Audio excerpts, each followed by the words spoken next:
Assalamualaikum warahmatullahi wabarakatuh. Perkenalkan, nama saya Lidi Destriana dari kelas 10A Keperawatan. Di sini saya akan menjelaskan sedikit pelajaran bahasa Indonesia dari hasil belajar saya sebelumnya. Kita masuk dalam bab pertama tentang teks laporan hasil observasi. Pengertian dari teks laporan hasil observasi itu sendiri adalah teks yang berisi penjabaran umum atau melaporkan sesuatu berupa hasil dari pengamatan observasi. Teks laporan observasi juga disebut teks klasifikasi karena membuat klasifikasi mengenal jenis-jenis sesuatu berdasarkan kriteria tertentu. Dan teks laporan hasil observasi itu sendiri memiliki dua struktur, diantaranya satu, pernyataan umum, dua, aspek yang dilaporkan. Di sini ada contoh struktur teks observasi dari teks cerita wayang. 1. Pengamatan umum. Wayang adalah seni pertunjukan yang telah ditetapkan sebagai warisan budaya asli Indonesia. Lembaga yang mengurusi kebudayaan dari PBB pada 7 November 2003 ditetapkan wayang sebagai pertunjukan bayangan boneka tersohor berasal dari Indonesia. Wayang merupakan warisan mahakarya dunia yang tidak ternilai dalam seni bertutur. Dan ada beberapa aspek yang dilaporkan dari teks cerita wayang. Salah satunya seperti 1. Wayang kulit dibuat dari kulit hewan ternak, misalnya kulit kerbau, sapi, atau kambing. Wayang kulit dilihat dari umur dan gaya pertunjukannya pun dibagi lagi menjadi beberapa jenis. Jenis yang paling terkenal adalah purwa atau awal. Wayang wong dipertunjukkan yang diperankan langsung oleh orang. Selanjutnya, jenis wayang yang lain adalah wayang golek yang mempertunjukkan boneka kayu, dan seterusnya. Di sini saya sudah menganalisis kebahasaan teks yang berjudul Taman Nasional Baluran. Ada 3 kebahasaan, 1 frasa nomina, 2 frasa perba, 3 kalimat kompleks. Yang pertama, frasa nomina, ekosistem hutan servik, kering, vegetasi savana, hutan mangrove, hutan musim, hutan pantai, hutan pegunungan bawah, hutan rawa, hutan banteng, produk jasa lingkungan, udara bersih, pemandangan alam, bentuk kebijakan, dan bentuk kebijakan. Yang kedua, frasa perba. Frasa perba ini tidak ditemukan di kebahasaan teks yang berjudul Taman Nasional Baluran ini. Dan yang ketiga, kalimat kompleks. Taman Nasional memiliki keragaman manfaat berupa produk jasa lingkungan seperti udara bersih dan pemandangan alam. Dan S menjelaskan tentang subjek, P predikat, K keterangan, P predikat, dan K keterangan. Hutan di taman ini terdiri dari tipe vegetasi savana, hutan mangrove, hutan musim, hutan pantai, hutan pegunungan bawah, hutan rawa, dan hutan yang selalu hijau sepanjang tahun.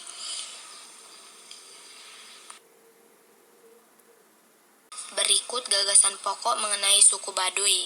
Gagasan pokok yang terdapat pada paragraf pertama adalah orang Kanekers atau orang Baduy adalah suatu kelompok masyarakat adat subetnis Sunda di wilayah Kabupaten Lebak, Banten. Jadi terdapat di Kabupaten Lebak, Banten. Nah, gagasan pokok yang terdapat pada paragraf 2 adalah Baduy dalam belum mengenal budaya luar dan terletak di hutan perdalaman. Karena belum mengenal kebudayaan luar, suku Baduy dalam masih memiliki budaya yang sangat asli. Gagasan pokok yang terdapat pada paragraf 3 adalah suku ini memiliki kepercayaan yang dikenal Sunda Wiwitan atau Sunda berasal dari suku Sunda Wiwitan asli. Gagasan pokok yang terdapat pada paragraf keempat adalah hingga saat ini suku Baduy dalam tidak mengenal budaya baca tulis. Dan gagasan pokok terdapat pada paragraf terakhir adalah Baduy luar merupakan orang-orang yang telah keluar dari adat dan wilayah Baduy dalam. Dari gagasan pokok di atas, dan ini ringkasan teks mengenai suku Baduy. Orang Knickers atau orang Baduy adalah suatu kelompok masyarakat adat subetnis Sunda di wilayah Kabupaten Lebak, Banten. Masyarakat suku Baduy di Banten termasuk salah satu suku yang menerapkan isolasi dari dunia luar. Itulah salah satu keunikan suku Baduy. Baduy Dalam belum mengenal budaya luar dan terletak di hutan pedalaman.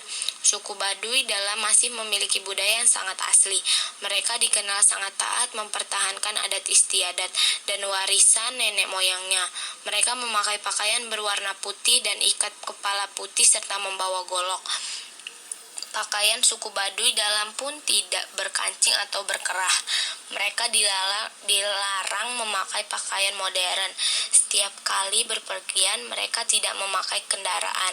Suku ini memiliki kepercayaan yang dikenal Sunda wiwitan. Kepercayaan ini memuja arwah nenek moyang atau animisme, yang pada selanjutnya kepercayaan mereka mendapat pengaruh dari Buddha dan Hindu. Kepercayaan suku ini merupakan refleksi kepercayaan masyarakat Sunda sebelum masuk agama Islam. Suku Baduy Dalam tidak mengenal budaya baca tulis. Yang mereka tahu ialah aksara Hanacaraka atau aksara Sunda. Anak-anak suku Baduy Dalam pun tidak bersekolah, kegiatan hanya sekitar sawah dan kebun. Di sini ada teks laporan hasil observasi dengan tema media sosial atau sosmed.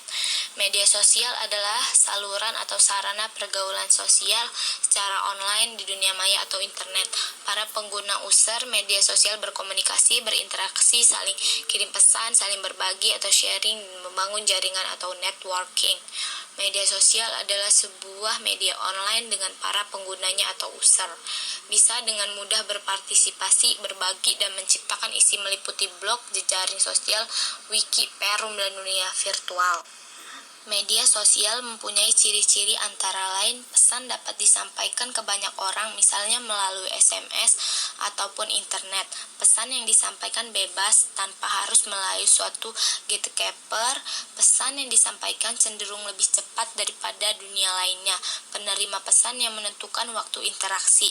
Menurut Kaplan dan Henlein, ada 6 jenis media sosial. Pertama, proyek kolaborasi. Website mengizinkan pengguna untuk dapat mengubah, menambah, atau menghapus konten-konten yang ada di sana. Contohnya adalah Wikipedia. Kedua, blog dan mikroblog. Pengguna lebih bebas dalam mengekspresikan suatu di blog ini, seperti curhat ataupun mengkritik kebijakan pemerintah. Contohnya yaitu Twitter. Yang ketiga yaitu konten. Pengguna website ini saling membagikan konten-konten media seperti video, e-books, gambar, dan lain-lain. Contohnya adalah YouTube. Keempat, situs jejaring sosial. Aplikasi yang mengizinkan pengguna untuk dapat berhubung dengan cara membuat informasi pribadi sehingga dapat terhubung dengan orang lain. Informasi pribadi bisa seperti foto-foto, contohnya adalah Facebook dan Instagram. Yang kelima, virtual game world. Dunia virtual di mana mereplikasikan lingkungan 3 dimensi, contohnya game online. Keenam, virtual social world. Dunia virtual yang dimana penggunanya merasa hidup di dalam virtual, sama seperti virtual game world, berinteraksi dengan yang lain apabila digunakan dengan baik dan benar. Sebenarnya media sosial memiliki banyak manfaat dalam hidup, berfungsi sebagai sarana bersosialisasi dapat dilakukan kapan saja dan di mana saja tanpa ada batas waktu dan ruang. Cukup dari saya. Terima kasih. Wassalamualaikum warahmatullahi wabarakatuh.